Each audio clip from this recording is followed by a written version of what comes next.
Welcome back to Character Class. In our last class, we talked about thieves.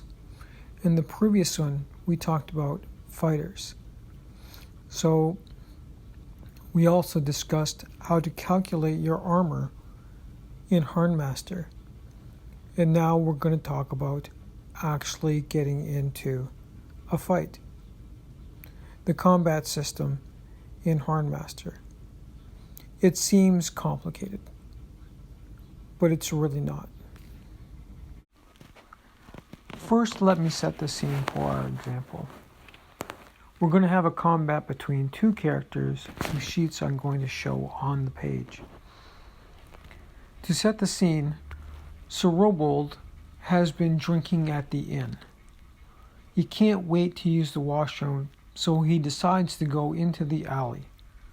Unbeknownst to him, there is someone waiting in the alley to take advantage of drunk patrons who may be willing to lose their equipment, their money, or maybe even more. So let's take a look at the two character sheets. We're going to have an opposed roll as the thief tries to sneak up on Sir Robold, who will be experiencing a universal penalty, a 2-point penalty for a minus 20 against his skills. I'm sorry, it's 5% per point of universal penalty. So the character would have to have 4 points of universal penalty to have a minus 20. And we roll a 72. With the thief's stealth skill at 65, that is a marginal failure. So first we make a check against the thief's stealth rating,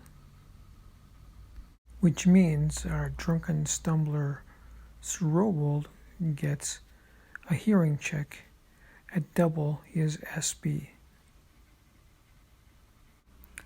I'm sorry, correction, at 3 times his hearing ability for a 36.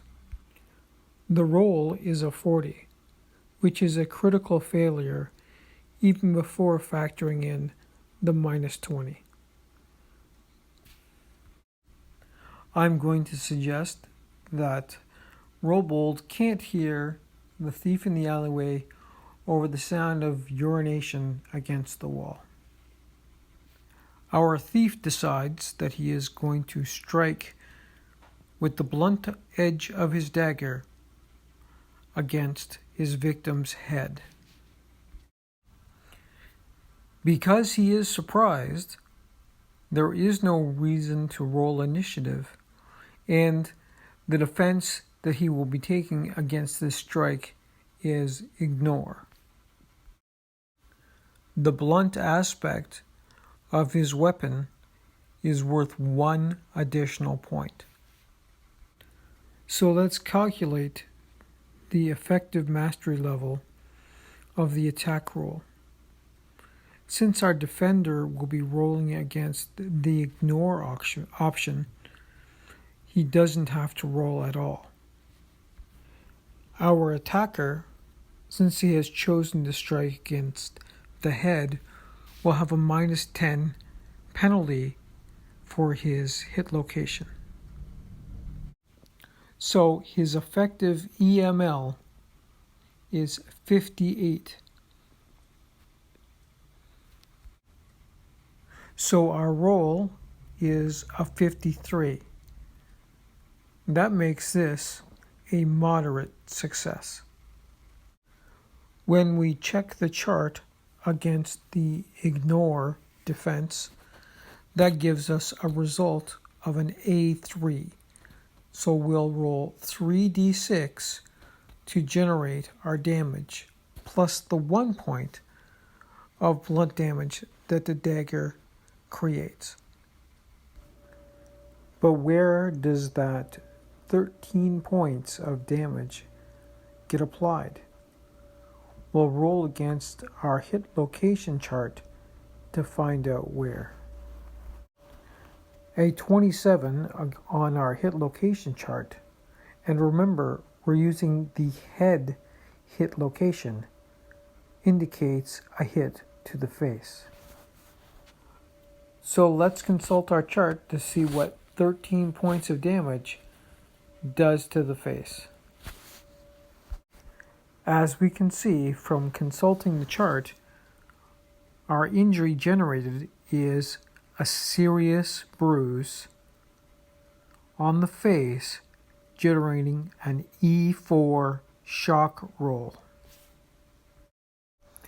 So let's make our 4d6 roll and compare it to Robold's endurance.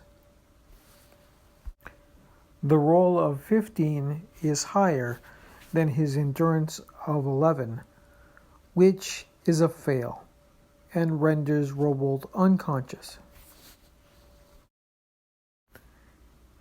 If left untreated on the healing roll under NT, it will generate an H5 healing roll, so 5 times his endurance for 55. But that's another video. In our next video, we will discuss Robold's recovery from injury and perhaps give another example of a more straight-up fight. Thanks for watching. See you again soon in character class.